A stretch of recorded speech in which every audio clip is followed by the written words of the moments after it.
Juan. Gracias, hermanos, que nos han ministrado con las canciones para Dios y que han preparado los corazones para escuchar la palabra de Él en este momento.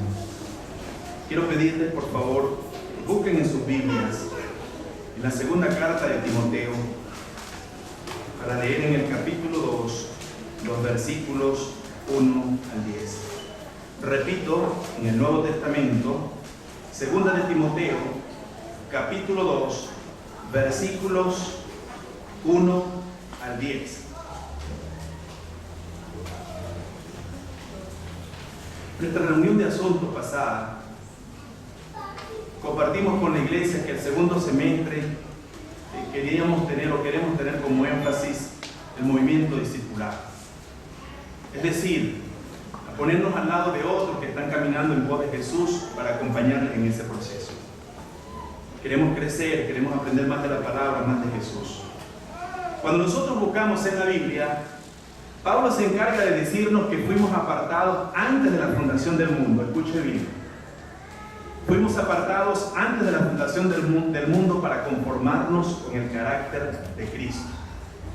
Es decir, que toda persona que oye la voz de Dios a través de su palabra y hace caso a la invitación de Jesús que dice, sígueme, ha iniciado un proceso de crecimiento. Por eso es que Pablo dice que aquel que comenzó en nosotros la buena obra, que va a hacer, la va a perfeccionar ¿hasta cuándo? El día de Jesucristo, hasta el retorno de nuestro Señor. Todo aquel que es cristiano puede poner delante de sí un letrero que dice, Dios está trabajando en mí. Ahora, una cosa diferente es cuánto estoy dejando yo a Dios que trabaje en mí. Pero si usted es cristiano, no importa la edad, puede tener 11, 12, 13 años, 14, 15, 16, en fin. Si usted es un cristiano y una cristiana, usted es un discípulo. Usted ha atendido la voz de aquel que dijo, sígueme, y en consecuencia se ha iniciado en un proceso de crecimiento y de transformación. Conformarse a la imagen de Cristo no es cualquier cosa. Lleva toda la vida. No puede decir nadie que se ha graduado. Pablo dijo, yo mismo no pretendo ¿qué? Haberlo alcanzado. Estamos hablando de Pablo, el gran Pablo, el gran maestro, el misionero a los gentiles. Dijo, hermano, yo no lo he alcanzado. Estoy en un proceso por ver si logro con la ayuda del resucitado. Entonces vamos a hablar de ese seguimiento. Y hemos cantado, portador de tu gloria quiero ser. En alguna ocasión definimos la palabra fósforo. Es un prefijo y una raíz que tiene la idea de portar luz. O sea que cada cristiano, espero, no es un fosforito, sino que es un fósforo que porta la luz de Cristo y no puede hacer otra cosa sino reflejarla. No se puede agarrar una luz y meterla debajo de un cajón, sino que la luz debe estar dispuesta para alumbrar. Eso de portar la gloria de Dios es un compromiso grande. Es decir, que donde quiera que nosotros vayamos tenemos que expeler el aroma de Cristo. Donde quiera que nosotros vayamos tenemos que dejar la idea de que somos imitadores, o por lo menos estamos tratando de conformarnos al carácter de Cristo. Segunda de Timoteo capítulo 2 versículos 1 al 10 dicen, Timoteo, mi querido hijo. Hay una moción de afecto y dice, sé fuerte por medio de la gracia que Dios te da en Cristo Jesús. Quiero decir algo acá. La gracia de Dios es una fuente de fortaleza constante. La gracia de Dios es una fuente de fortaleza constante. Pablo le dice a Timoteo, quiero que seas fuerte, pero no con una fuerza cualquiera, sino con la fuerza que viene de la gracia del Señor. Y me preguntaba cuando estaba estudiando y leyendo el pasaje, ¿por qué por qué Pablo le dice a Timoteo que fuera fuerte? Por la vida cristiana mismo requiere fortaleza y el ministerio de Timoteo también lo requería. Sigo leyendo en el versículo 2. Me has oído enseñar verdades que han sido confirmadas por muchos testigos confiables. Ahora enseña estas verdades a otras personas dignas de confianza que estén capacitadas para transmitirlas ¿a quién? A otros. Estamos hablando entonces de un ministerio de transmisión de verdades y de vida, de transferencia de vida. Sigue diciendo en el versículo 3, soporta el sufrimiento junto conmigo como un buen soldado de Cristo Jesús. Ningún soldado, atención a estas tres metáforas, ningún soldado se enreda en los asuntos de la vida civil, porque de ser así no podría agradar al oficial que lo reclutó. Viene otra metáfora. Asimismo, ningún atleta puede obtener el premio a menos que siga las reglas. Viene la tercera metáfora. Y el agricultor que se esfuerce en su trabajo debería ser el primero en gozar del fruto de su labor. Piensa en lo que te digo, el Señor te ayudará a entender todas estas cosas. Termino con los versículos 8 al 10. Siempre recuerda que Jesucristo, descendiente del rey David, fue levantado de los muertos. Esta es la buena noticia que yo predico. Debido a que predico esta buena noticia, sufro esto y estoy encadenado como un criminal. Pero la palabra de Dios no puede ser encadenada. Por eso estoy dispuesto a soportar cualquier cosa. Voy a repetir esa frase. Por eso estoy dispuesto a soportar cualquier cosa, si ésta traerá salvación y gloria eterna en Cristo Jesús a los que Dios ha elegido. Quiero proponer entonces el tema que he titulado, tomando la expresión de Pablo, dispuestos a soportar cualquier cosa. Nuestros niveles de paciencia son diferentes. Nuestros niveles de soportar, me dice, a veces cuando uno escucha a una persona que le dice, mira, me estás agotando la paciencia. Uno tiene que prepararse porque cualquier cosa puede ocurrir. Pablo se cree, escribe de una situación incómoda, privado de libertad, en una situación de hostilidad, y desde allí Pablo renueva su compromiso como seguidor de soportar cualquier cosa, siempre y cuando esa cualquier cosa traiga gloria al Señor y salvación a otros. Voy a hablar de 3 marcas del discipulado cristiano. El discípulo está dispuesto a soportar cualquier cosa por el Señor, y la primera marca, el primer componente de esta disposición es el componente pedagógico, el componente de aprendizaje. Pablo está hablando aquí de las verdades de la palabra del Señor. Y Pablo dice que las verdades de la palabra del Señor que han sido reveladas, que las tenemos aquí en la Biblia, son verdades confirmadas, son verdades dignas de confianza. No son verdades humanas, no son las ideas de Pablo. Pablo recibió del Señor esta enseñanza. ¿Y qué hizo Pablo con esas enseñanzas? Se las transfirió a otras personas, en este caso a Timoteo y a los tantos que Dios le dio a su cuidado. Hermanos, el discipulado implica conocer las verdades del Señor. El discipulado implica transmitir las verdades del Señor, pero nadie va a compartir esas verdades con otros si primero ¿qué? No las conoce. Y ahí comenzamos nosotros a ver la gran necesidad. Por razón Jesús, antes de ascender al cielo, dijo, vayan y prediquen el Evangelio a toda criatura, enseñándoles que guarden todas las cosas que yo les he mandado. Les voy a preguntar algo. ¿Puede alguien enseñar a otro una cosa que no conoce, que no ha aprendido? No, nadie puede dar lo que no tiene. En el componente pedagógico del discipulado, lo primero que se requiere es que usted conozca primero la verdad del Señor. Y le voy a decir una cosa. La verdad del Señor no solamente son ideas o proposiciones o ideas aquí en la palabra, sino que Cristo es la verdad. Digo, yo soy el camino, la verdad y la vida. Conocer la verdad implica conocer entonces a quién, a la persona de Cristo.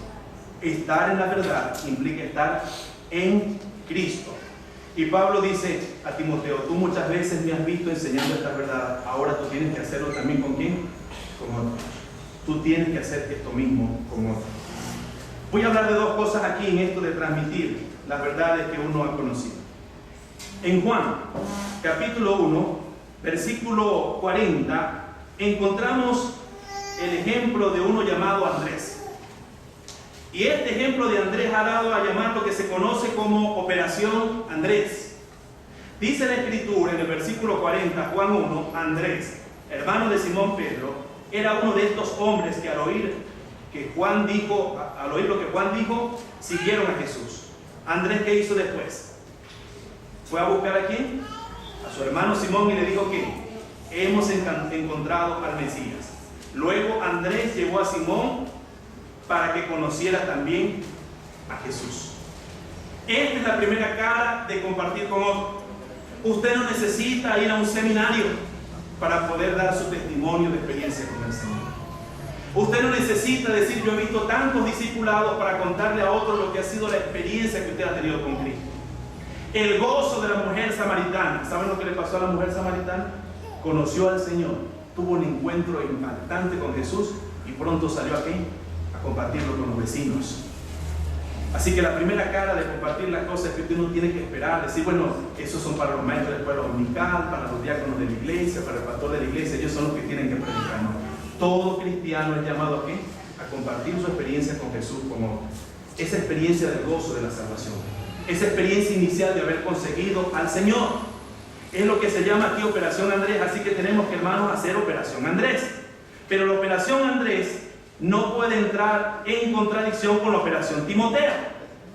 Porque si bien es cierto que todo cristiano debería compartirle a otro lo que Cristo significa para él, la verdad es que llega un momento, cuando hablamos de transferir valores, modelar carácter, que Pablo dice: ahora enseñe estas verdades a personas dignas de ¿qué?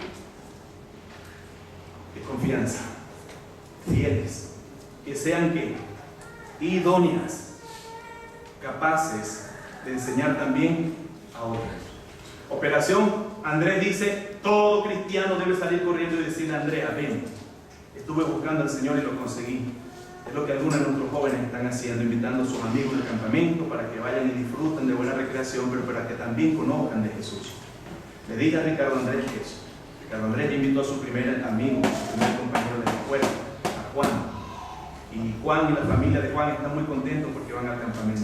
Esa es la Operación Andrés, es abrir la boca para decirme: no tengo todas las respuestas a las preguntas que me pueda hacer de la filosofía de la religión, de las preguntas éticas y morales y de toda la Biblia, pero sí te puedo decir: encontré al Señor, me ha dado salvación, me ha dado paz, y yo quisiera que tú te acerques a Él para que también le conozcas. ¿Usted está haciendo eso? Pero la Operación Timoteo implica que si vamos a hablar de modelar, no se puede poner a cualquier persona, hermano, para modelar el carácter de otro. Discipulado no solo conocer, discipulado es transferir vida. Usted no va a agarrar entonces al chismoso para comenzar a malformar al hermano que está arrancando. Usted no va a agarrar al pendenciero, al peleón entonces, para ponerle allí a malformar al hermano que está comenzando. No es suficiente saber bastante Biblia, no es suficiente con haber visto materiales. Aquí se está diciendo alguien digno de confianza, alguien que sea idóneo para ayudar a otros a formar valores del reino y carácter cristiano. Y esto no se agarra leyendo solamente. Yo no puedo transferir los valores del reino si primero no los he asimilado, es decir, Jesucristo es mi Señor.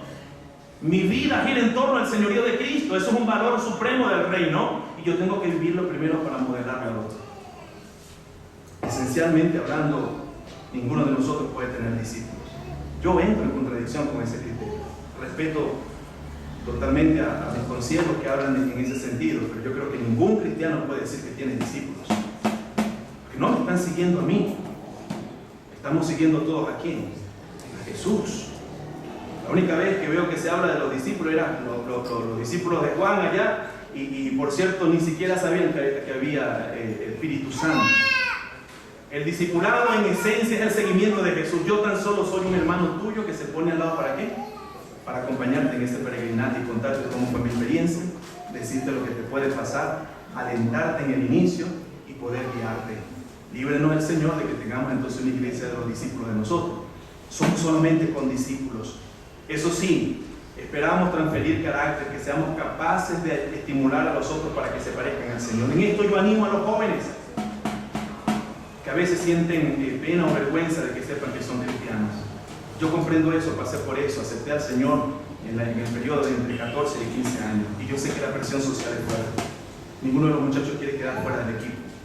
Todos quieren estar en las redes sociales bien, todos quieren ser incluidos en el equipo. Entonces cuando se enteran que eres cristiano, que lees la Biblia, que tu familia es creyente, que vienes a una iglesia, eso parece que no es muy atractivo a tus amigos. Porque los amigos de los muchachos solamente ven la parte fastidiosa y aburrida de ser evangélico o de ser cristiano. Ellos no conocen el gozo de tener unos padres que aman al Señor, que le respetan y que nos enseñan en su palabra. No conocen el gozo y no saben también que los evangélicos se divierten, que los evangélicos comen rico, que se divierten, que van al cine. Bueno, no siempre los evangélicos fueron al cine, pero la pasamos bien y encima de eso tenemos una esperanza gloriosa. Ustedes, muchachos, tienen que hacerle ver a sus amigos que seguir a Cristo vale la pena, que es bueno seguir a Jesús, que nos libra de muchas cosas. Ustedes saben, muchas de sus amigas ya han tenido experiencias y relaciones, están en peligro de enfermedades y de quedar embarazadas, y cada día se está haciendo licencia en eso. Las pruebas de amor, date permiso, probamos si no funcionan.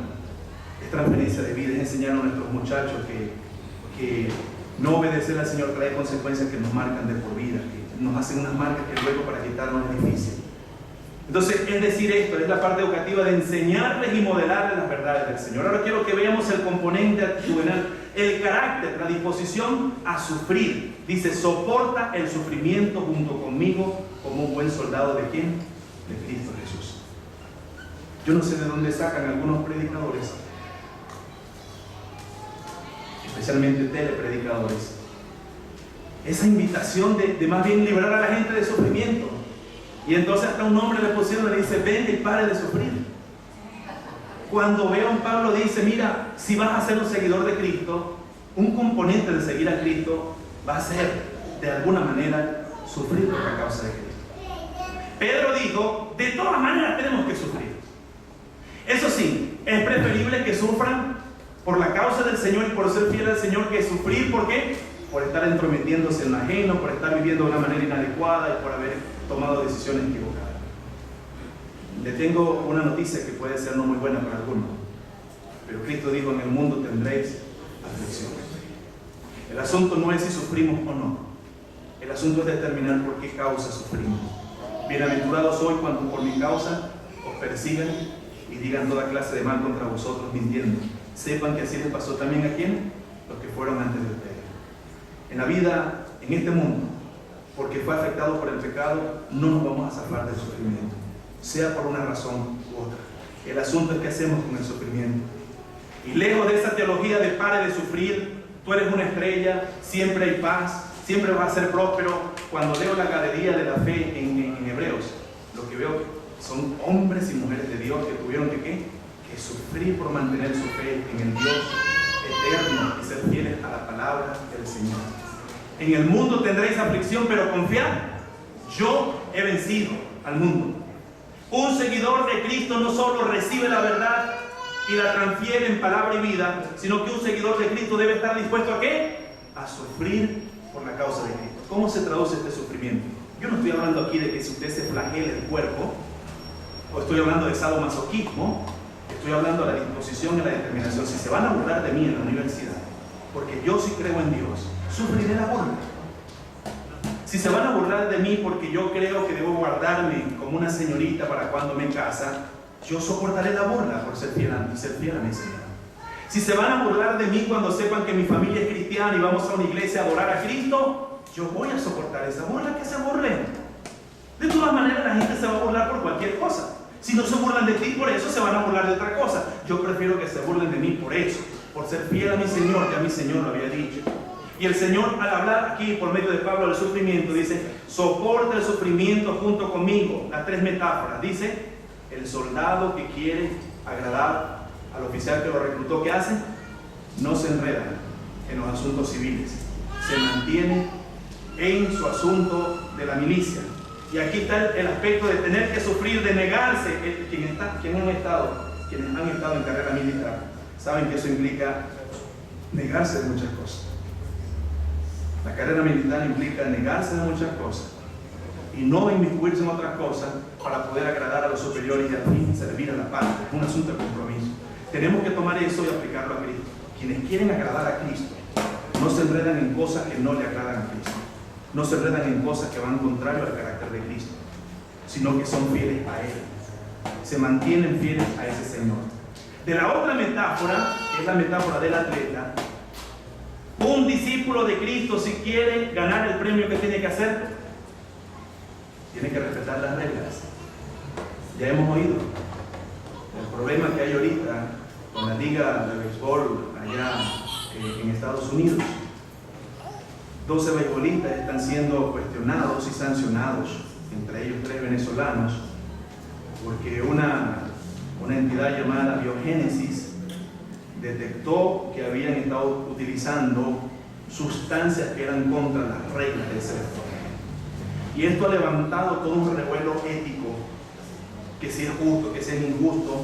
Aparentemente va prosperando solamente Rodríguez porque le han aplicado 211 suspensiones de juego. Escuché un comentarista decir, quien se mete a deportista debe respetar las reglas, y si no las respeta, tiene que ser sancionado. En la vida cristiana ocurre lo mismo, hermano. La vida cristiana no es yo sigo a Jesús para cumplir mis reglas. Yo sigo a Jesús para cumplir las reglas de Jesús. Las reglas de Jesús están aquí. ¿Quién me conoce? El que guarda mis mandamientos. Y el atleta tiene que disciplinarse, como dice Hebreo, que tenemos que quitar todo pecado y todo peso que nos asedia para correr con paciencia la carrera que tenemos por delante. Vaya que el deportista tiene que sufrir. Cuando los demás están comiendo ahí, ¿qué le puedo decir? Hallaca con chicharrón, o mondongo, y cachapito, ellos no pueden comer cualquier cosa. Tienen que abstenerse de todo aquello que les perjudique en su correr. Y se disciplinan. No se pueden levantar a la hora que le dé la gana. Hay una rutina que cumplir. Es muy fácil luego verlos allí con sus cuerpos bien modelados, con esa energía y alcanzando la fama y las luces. Pero para llegar a ser ese corredor, ese beisbolista, ese futbolista, se tiene que trabajar arduamente en abstenerse de cosas, en disciplinar el cuerpo y en seguir las reglas. El discípulo del Señor sigue las reglas. Y finalmente, está la metáfora aquí del agricultor. El agricultor, para participar de los frutos que tiene que hacer, trabajar primero. ¿Qué implica ese trabajo? Trabajo fuerte. Vaya al llano y vea a esa gente una tez curtida por el sol. ¿Qué trabajo tan duro trabajar la tierra? Sus cabellos están resecos por lo general. Son gente con pieles curtidas, quemadas. Usted revisa sus manos y están llenas de callo. Se les parte. Trabajar la tierra es un trabajo difícil. Tener que cortar la maleza, tener que preparar la tierra, lanzar la semilla, acondicionar todo eso. Y llega un momento que después de tanto esfuerzo, el agricultor dice: después me quieren pagar la papa, cualquier cosa. Y el pobre agricultor siempre ha tenido que sufrir un esfuerzo que no es compensado con una compra justa. Pero no solo eso, después de tanto esfuerzo, ¿qué hace el agricultor? Dice: bueno, ya dice, llega un momento en que no puede hacer nada, sino que tiene que esperar que la semilla germine, que la planta crezca y que le genere fruto. El discípulo del Señor tiene que ser esforzado, tiene que sufrir. Y si quiere usted ver los frutos de una vida cristiana fructífera, usted tiene que ¿qué? Pagar el precio primero de sembrar. El que siembra para la carne, que dice la Biblia, que la carne va a cosechar ¿qué? Muerte y corrupción. El que siembra para el Espíritu, del Espíritu cosechará ¿qué? Vida eterna. No os engañéis. Dios no puede ser burlado. Lo que uno siembra, tarde o temprano lo cosecha. Es una ley espiritual inexorable, presente no solo en el mundo físico, sino en el mundo espiritual. Si tú eres un discípulo que te esfuerzas por sembrar para el Señor, tú vas a participar de buenos frutos en tu vida, en tu esposa, en tus hijos, en tu trabajo. Hay que sembrar esforzadamente para poder cosechar. El componente pedagógico dice: recibe la verdad, enséñala y modélala. El componente actitudinal o de carácter dice: sufre. Sufrir implica negarte de cosas para agradar al oficial superior. Sufrir significa abstenerse y disciplinarte para ganar el premio, cumpliendo las reglas. Sufrir implica esforzarte cuando es tiempo para poder ver los frutos. No busques los frutos antes del esfuerzo. Y finalmente está el componente ministerial. Un discípulo predica el Evangelio, un discípulo cumple el ministerio del Señor. Con esto quiero terminar. Pablo dice: siempre recuerda que Jesucristo, descendiente del rey David, fue levantado de los muertos. Esta es la buena noticia que yo predico. ¿Cuál es la buena noticia? Que Cristo se levantó de los muertos. Y porque Él fue a la cruz y se levantó de los muertos, ¿cuál es la consecuencia? Cada uno de nosotros también se va a levantar. Esa noticia hay que decírsela a la gente. Que la gente vive sin esperanza. La gente espera que llegue la quincena. La gente espera que la política mejore. La gente espera que cese la violencia y la inseguridad. La gente espera que haya paz en el mundo. La gente espera que se consiga la cura de tantos males. Y todo eso son esperanzas buenas. Pero la mayoría de las personas tienen ninguna esperanza respecto después de la muerte. Saber que Cristo murió en la cruz y en la cruz venció el pecado y que se levantó de ahí y todos los que creen en Él se van a levantar, eso es lo que tenemos que predicar. Que hay vida en Jesús, que hay esperanza en Jesús. Quiero que noten los 4 verbos. Dice: recuerda. Segundo dice: predique esa buena noticia. Y tercero dice: soporta.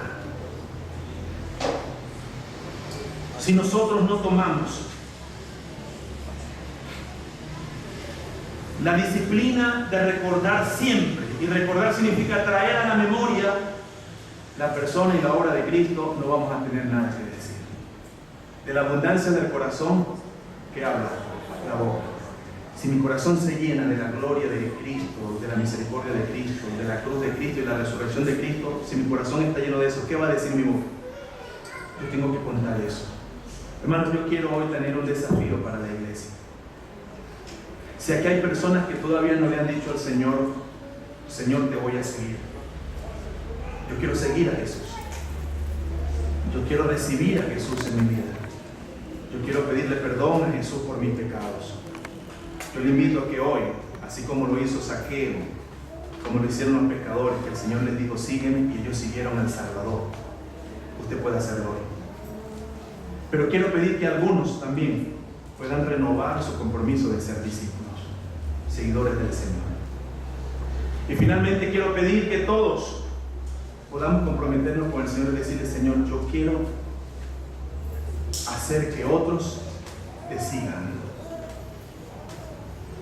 Yo quiero hacer que otros te conozcan. Por favor, quítese de la mente que eso, yo no tengo tiempo. Usted tiene que ser un discípulo en la oficina. ¿No es cierto? Usted tiene que ser un discípulo en la comunidad. Usted tiene que ser un seguidor en la universidad, en el liceo, en la empresa, en el trabajo. Usted tiene que dejarle claro a la gente que usted está siguiendo a Jesús. Y no solo eso, sino que tiene que de alguna manera invitarlo a decir, ven, como el hambriento que consiguió pan y luego le dijo a los otros, vengan, comamos todo. He conseguido pan y quiero compartirlo con ustedes. Y me dirá, pastor, pero ¿cómo hago si yo soy una persona que se levanta a las 4 de la mañana, tomo carretera a Caracas o trabajo en hotel, paso todo el día en una oficina? La jornada de la mañana, la jornada de la tarde, la interrumpo apenas por un momento de descanso para comer. Llego muy tarde a mi casa. De alguna manera, tenemos que pedirle al Señor que nos ayude a llevar a otros los pies de Cristo. Qué gozo tan grande, incomparable, mirar a una persona con lágrimas en sus ojos, de dolor, pero también de alegría, diciendo, hoy estoy aceptando al Señor y que Dios nos puse para eso. He dicho que uno de los gozos más grandes va a ser cuando vayamos al cielo, y esa es la esperanza de los cristianos, pese a la burla de los escépticos. Y mirar a aquellos a quienes Dios nos permitió alcanzar para su gloria y acompañarles en su crecimiento. ¡Qué bendición tan grande! Y yo quiero invitarle a que podamos renovar ese compromiso. Señor, yo quiero que tú me enseñes, hermanos que están comenzando. Si ustedes son cristianos, ustedes han recibido un llamamiento a ser discípulos de Cristo. Pero el llamamiento a ser discípulo viene aparejado con un llamamiento a ser discípulos. No discípulos míos, seguidores del Señor. No es transferir conocimiento, que yo sé de discipulado y de Biblia, es transferir vida, valores, una llamada, un mensaje de texto, una visita, una reunión semanal, un estudio bíblico, un consejo. Pueden ser maneras de que nosotros podamos acompañar a otros seguidores para que amen a Cristo y para que lo sirvan. Quiero que respondamos en este momento. Vamos a tener un tiempo de silencio y de oración a Dios, suplicando al Señor su bendición en nuestra respuesta.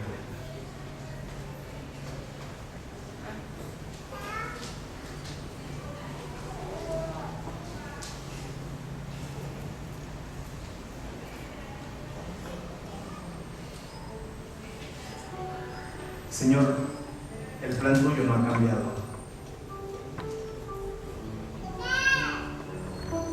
De las últimas cosas que dijiste antes de ser tapado por las nubes fue: toda potestad me es dada en el cielo y en la tierra. Vayan y hagan discípulos. Y esa comisión no fue dada solo a los apóstoles, es una comisión a todo cristiano. Señor, si en estos días nosotros no hemos abierto la boca para decir nada a otros, perdónanos. Danos la valentía para decirlo con denuedo. No será nuestra capacidad, será en tu capacidad.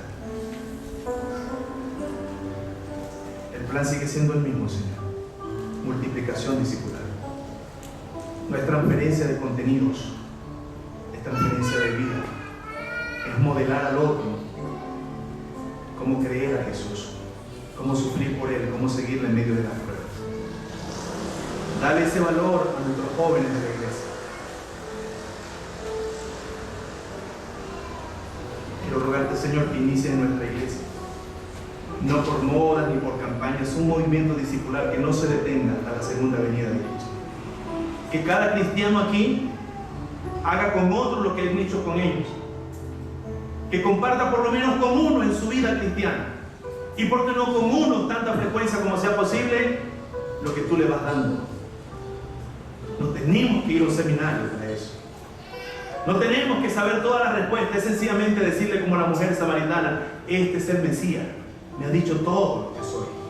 Y me ha traído una paz que no encontraba. ¿Quieres venir? Señor, con esta canción entendemos tu llamamiento y hacemos una respuesta.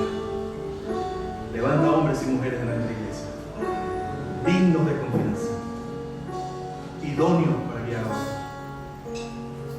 No tenemos más que presentar hoy sino la vida. Glorifícate. Oremos con esta canción, hermanos y hermanas. Si gusta puede ponerse de pie. Señor,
¿Qué fue? ¿Cómo estás?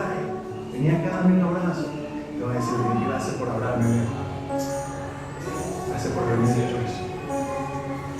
Que tus amigos, yo les comprendo, uno se siente temor. Tuve tiempo donde estudiaba la Biblia y no le decía a nadie, y uno va creciendo, no entiende esa presión. Pero pídele al Señor, ayúdame a decirle a mis amigos que también se quede Jesús. El gozo grande, de ver hermanos que llegan destartalados a la iglesia. Y después nada más uno con acompañarles, invitarlos a comer, a abrir la casa para estudiar la Biblia, verles formarse, se bautizan, descubren sus dones. Y Dios comienza a levantar en medio de la iglesia sus siervos. Que nuestra iglesia sea un semillero de pastores, de misioneros, de educadores. Amén. Que de aquí surjan y Dios levante. Que no necesariamente tengan que venir de afuera, sino que Dios lo levante entre nosotros, los pastores, los misioneros, dentro de nosotros mismos. No es por enseñar conocimiento, sino es transferir vida. Y si yo no tengo el valor en mi corazón, pues yo no puedo guiar a otro. Discipulado no es solo sentarse con un libro en la mano. Es vivir de tal manera y asumir esos valores que yo estimulo a otros para que amen a Jesús. ¿Cómo pasar tanto tiempo sin decirle nada a nadie? He escuchado a personas que le digo, tú no fuiste capaz de decirme eso, ¿por qué no me lo dijiste antes? No, porque yo pensaba que no te gustaba. Hay gente que lo que está esperando es que abra la boca nomás. Abre la boca y dígale a los otros de Jesús. Si a otros no le da vergüenza decir grosería y decir cualquier cantidad de cosas por radio, por televisión, en la calle, ¿por qué tenemos que avergonzarnos a predicar a Jesús y amar a otros? Señor, en esta noche, en esta tarde, nosotros rogamos que traigas mucho a la salvación y que inicies ese movimiento en nuestra iglesia no por moda, sino un movimiento que no se detenga de ser discípulos y de hacer discípulos, aunque no lo sepamos todo, aunque a veces tengamos miedo que nos desprecien y nos rechacen y se burlen. No importa, enséñanos a decirle a otros dónde encontrar la paz y la salvación. Al salir de aquí, esas dos puertas de entrada se convierten en puertas de salida al verdadero campo misionero. Gracias por este día. Gracias por tu trabajo en nuestra vida, por tu espíritu y palabra. En el nombre de Jesús. Amén.